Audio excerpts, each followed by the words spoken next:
Pito ka mga judging points nga magian sa mga contingents sa ilang pagsalmot sa Sinulog 2020. Gani masugyaw ug bongga nga performance ang masaksihan sa mga contingents karong tuiga.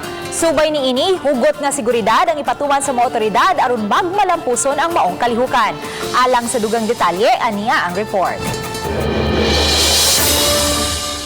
Suma sa Project Director sa Sinulog Foundation Incorporated nga dunay pito ka mga judging area sulod sa Sinulog Ground. Sa judging area, hukman ang performance sa street dancing. Apan bisan mulapas na sila sa mga judging area, gikinahanglan gihapon silang mo-perform.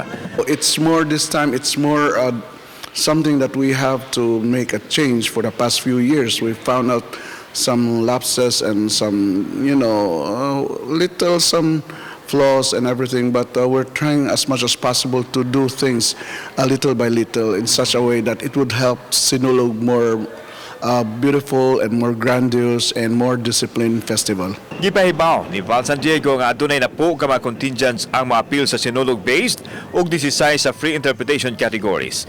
Adunay 35 ka mga floats, 20 ka mga higanti ug na po ka mga puppeteers category.